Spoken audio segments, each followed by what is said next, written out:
Assalamualaikum semuanya, apa kabar? Hari ini kita belajar tentang huruf Jepang ya. Nah, di sini siapa yang sudah mengenal huruf Jepang? Ada 3 jenis huruf Jepang yang harus kalian tahu. Biasanya 3 jenis huruf Jepang ini digunakan oleh masyarakat Jepang, baik secara formal maupun non-formal. Ada huruf apa aja? Yang pertama kanji, yang kedua hiragana, yang ketiga katakana. Nah, lalu di era modern ini ada juga huruf tambahan nih yang digunakan untuk mempermudah orang asing membaca tulisan tersebut. Namanya yaitu romaji. Yang pertama kita bahas kanji. Oke. Kanji ini huruf yang mengadopsi jenis tulisan dari Cina. Tapi dia lebih disederhanakan dan artinya juga banyak yang dirubah biar dipahami oleh orang Jepang. Jadi kanji ini sebenarnya asalnya dari Cina ya. Lalu yang kedua ada hiragana. Hiragana ini jenis huruf tunggal atau yang berdiri sendiri. Biasanya digunakan untuk menulis kosakata asli dari Jepang, bukan kata serapan asing. Lalu yang ketiga ada katakana. Nah, katakana ini jenis hurufnya dengan coretan tegas dan lugas. Dulunya, katakana ini digunakan oleh kaum pria, tapi kalau sekarang bisa digunakan oleh siapa saja. Nah, biasanya katakana ini digunakan untuk menulis bahasa serapan asing. Jadi bukan kosakata yang asli dari Jepang. Itu perbedaan dari masing-masing huruf Jepang. Yang keempat tambahannya itu adalah huruf romaji. Huruf romaji ini huruf alfabet. Nah, digunakannya buat semua orang di seluruh dunia. Itu ya, jadi ada 4. Nah, di sini ada huruf hiragana. Huruf hiragana semua saya kasih di sini, kalian boleh lihat semua hurufnya. Nah, hurufnya banyak ya. Oke. Nah, ini huruf-huruf dasarnya. Huruf dasarnya ada di sini ada huruf N, M, eng. Kenapa ada 3 di sini? Nanti di slide berikutnya ada penjelasan tentang N, M, dan eng. Oke. Kemudian dalam huruf Jepang ini ada huruf yang menggunakan tanda petik di atasnya, atau kalau di dalam bahasa Jepang biasanya disebut dengan teng-teng.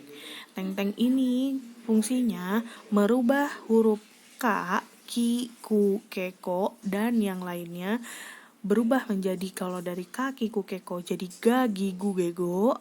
Ya, lalu ada huruf yang sa, shi, su, se, so berubah jadi za, ji, zu, ze, zo, dan seterusnya. Banyak perubahan lagi di sini. Ada yang ba, bi, bu, bebo, da, dedo. Lalu ada lagi.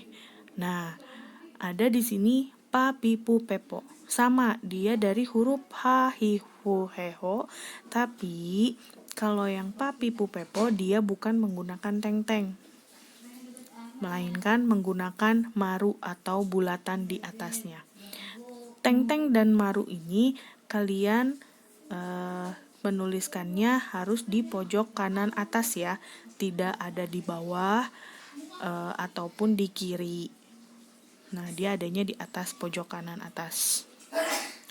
Lalu ada gia, giu, gyo. Ini gabungan dari huruf gi dan huruf iya. Nah, huruf iya, yu atau yo-nya ini dituliskan lebih kecil dari huruf gi-nya. Lalu ada lagi pia, piu, pio. Ria, riu, rio. Sama seperti yang tadi gia, giu, gyo. Kia, kiu, kyo pun sama. Jadi ada huruf ki itu ditambah dengan huruf ya, yu atau yo, tapi penulisannya lebih kecil. Nah, ini ada contoh kosakata dalam huruf hiragana. Ada hana, itu tuh artinya bunga, neko artinya kucing, ichimang artinya 10.000. Nah, lalu ada masugu, itu artinya lurus dalam berjalan, hanabi kembang api, jidai itu abad atau era.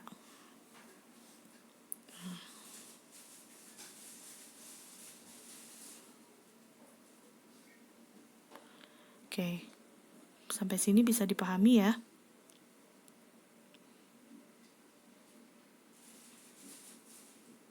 Nah, ini ada penulisan Tokyo, Hyaku, Gyunyu, Jodang. Nah, Jodang. Tokyo itu berarti kota Tokyo, Hyaku artinya 100, Gyunyu artinya susu sapi, Jodang artinya bercanda.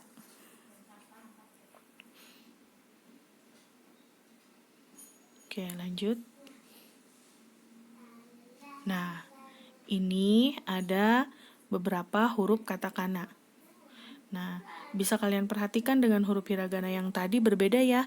Kalau huruf katakana ini lebih bentuknya lebih kaku ya. Nah, ini macam-macam hurufnya. Oke. Nah, ada beberapa yang harus kalian ingat dan harus kalian perhatikan dalam huruf Jepang. Yang pertama, itu ada panjang dan pendeknya huruf. Jadi, dalam bahasa Jepang atau kosakata Jepang, dalam penulisannya ada beberapa kata itu dituliskan dengan 2 huruf vokal. Misalnya kayak tadi, contoh sebelumnya, itu kalian lihat ada ada yang huruf vokalnya ada 2. Ada Tokyo. Nah, itu ada kata U-nya. Ada juga yang huruf vokalnya berbeda tapi dibacanya panjang. Nah, jadi ada ketentuan panjang dan pendeknya cara baca huruf tersebut. Nah, kalau dalam penulisan katakana itu untuk mengetahui panjang pendeknya huruf menggunakan tanda strip itu ya. Nah, yang kedua,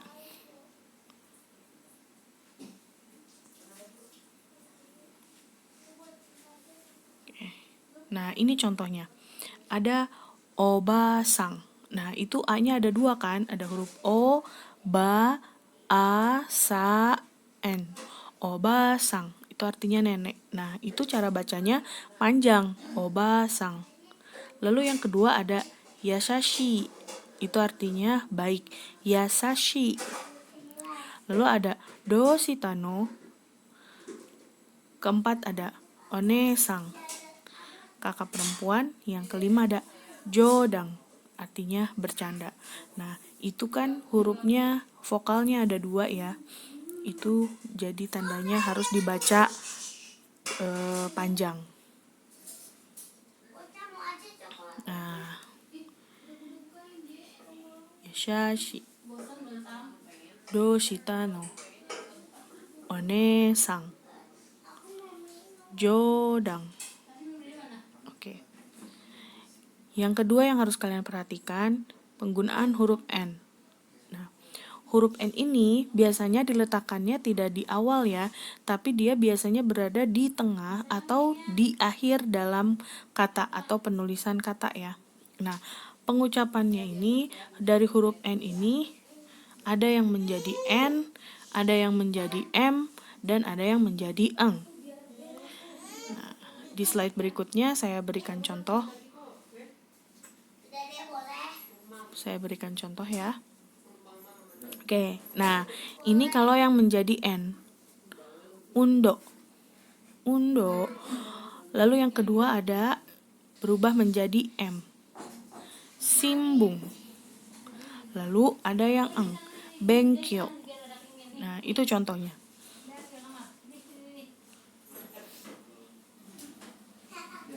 Oke. Nah, lalu yang ketiga itu ada penggunaan huruf su kecil. Huruf su kecil ini dalam bahasa Jepang dia mempunyai arti sebagai penanda bahwa huruf tersebut memiliki dua huruf ganda. Contoh di sini ada kite. Nah, berarti ada double tuh. Ada huruf double itu biasanya menggunakan huruf su kecil. Nah, kite, suripa. Nah, itu ada huruf su kecilnya menandakan huruf itu double atau ganda. Oke. Itu ya. Nah, lalu yang harus kalian perhatikan yang keempat, akhiran huruf konsonan pada kata kana. Nah, huruf konsonan pada kata kana ini biasanya sih lebih ke nama orang ya.